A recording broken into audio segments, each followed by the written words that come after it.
Nagbabalik ang PTV Balita Ngayon. Natagpuan ang isang bloke ng hinihinalang cocaine sa karagatang sakop ng Barangay Bongtud sa Tandag City, Surigao del Sur.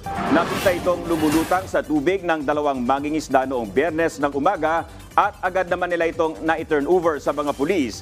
Tinatayang nagkakahalaga ng 5.3 million pesos ang cocaine. Pinuri naman ni Police Brigadier General Kirby John Craft, Director ng Regional Office 13, ang mga mangingisda dahil sa kanilang pagsuko ng droga sa mga pulis. Binigyan naman sila ng provincial government ng cash reward at isang sako ng bigas.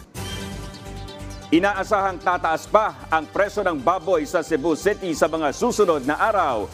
Ayon sa Department of Veterinary Medicine and Fisheries ng lungsod, dahil sa epekto ng African swine fever sa Central Visayas, tanging ang lalawigan ng Bohol na lang ang pwedeng magpasok ng baboy sa Cebu. Naapektuhan din ang supply sa syudad dahil pinayagan na rin ang Bohol na magpadala ng karne sa Western Visayas. Napag-alaman din ng DVMF na sa susunod na linggo magtataas ng 5 piso ang mga supplier ng Bohol sa bawat kilo ng buhay na baboy.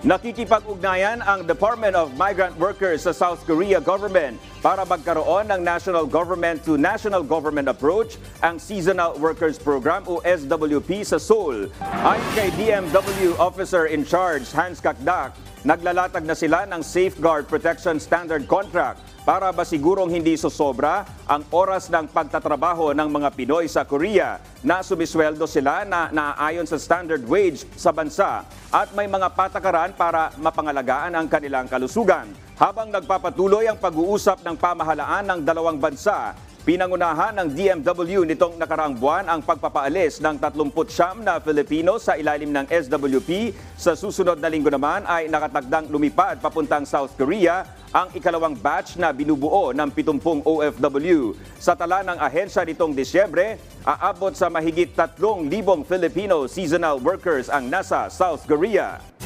At yan ang mga balita sa oras na ito. Para sa iba pang updates, i-like at i-follow kami sa aming mga social media account. Ako po si Dominic Almelor para sa Pambansang TV sa Bagong Pilipinas. Magandang hapon!